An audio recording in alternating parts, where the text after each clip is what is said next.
ได้ปิดทองแล้วก็ประพรมน้ำพุทธมนต์นะครับหลังจากนั้นเมื่อพระเดชพระคุณได้เมตตาเจิญที่เจ้าฟ้านะครับปิดทองและประพรมน้ำพุทธมนต์นะครับผมจะเรียนเชิญเจ้าภาพนะครับเจ้าภาพช่อที่1ได้มาปิดทองที่เจ้าฟ้าช่อที่1นะครับแล้วก็ยืนประจำจุดได้เลยนะครับแล้วก็จะเรียนเชิญเจ้าภาพช่อที่2ช่อที่3นะครับได้มาปิดทองที่เจ้าฟ้านะครับแล้วก็จะเรียนเชิญท่านสจ.เปียกอุทัยนะครับประธานสภาองค์การบริหารส่วนจังหวัดอุทัยธานีนะครับได้ปิดทองที่เจ้าฟ้าแล้วก็ได้ยกเจ้าฟ้ารวมถึงท่านชัดชัยปันตาปลัดอาวุโสอำเภอละยาวนะครับแล้วก็ทุกท่านที่เป็นชาววัดนะครับหลวงพ่อได้ร่วมกันในการยกเจ้าฟ้านะครับทั้ง3ช่อเพื่อฝากวันนี้เป็นคุณในเมตตานะครับช่อที่3นะครับเป็นมงคลนะครับกับเราท่านทั้งหลายที่ได้มีโอกาสเดินทางมาร่วมนะครับในมณฑลพิธีแห่งนี้นะครับเราจะได้มีคุณจะได้ปิดทอง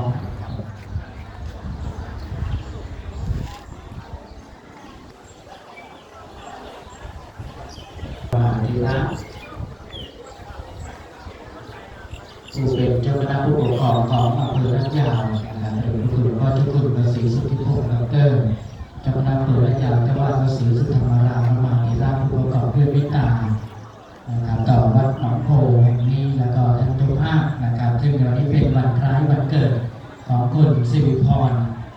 เริ่มสัมผัสด้วยใช่ไหมครับวันนี้เป็นวันคล้ายวันเกิดด้วยก็จะได้ทำบุญนะครับในวันนี้ขอไปเลยเป็นวันนั้นเป็นมงคลแล้วก็จะได้ประกอบพิธีในการยกช่อฟ้าของเรื่องเจ้าภาพนะครับที่ได้เป็นเจ้าภาพร่วมกันนะครับโดยเฉพาะอย่างยิ่งเจ้าภาพชาววัดหนองโพและคณะผู้ปฏิบัติธรรมวัดแทนวันดีสุขารามจากกรุงเทพภายใต้ความร่มเย็นนะครับของมณฑลพิธีถ้าเป็นวันอื่นและของทุกท่านที่มีโอกาสเดินทางมาร่วมกันทำให้เกิดความร่มเย็นนะครับอากาศจะเย็นสบายนะครับไม่ร้อน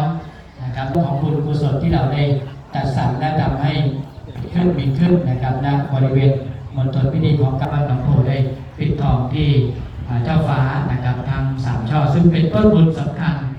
นะครับแล้วก็ท่านบอกว่าสอนหลักนี้นะครับเริ่มจากปัจจัยไม่กี่บาทแต่ท่านเชื่อในบุญบารมีของครูบาอาจารย์ศรัทธานะครับเดินทางมาร่วมบุญกันจนสำเร็จเสร็จสิ้นด้วยงบประมาณ6,500,000 กว่าบาทเริ่มตั้งแต่ปีพ.ศ. 2505 เกือบ10 ปีแต่เป็น10 ปีของบุญกุศลที่เราได้มีโอกาสได้ร่วมสร้างร่วมทำจัดสรรให้เราได้มาเจอกันในวันนี้นะครับก็จะเรียนเชิญเจ้าภาพในช่อที่1นะครับคุณปามปริยาและคุณพัชรดรปริยานนท์นะครับได้ปิดต่อเทพเพดาอารักษ์ซึ่งอยู่ชั้นสูงนะครับณวัดหนองโพด้านการที่ยกเท้าฟ้าเป็นสัญลักษณ์ของการบูชานะครับเทพพยาอารักษ์นะครับว่าสราปุญญานุสรณ์หลังนี้สรากันกับสราปุญญานุสรณ์และ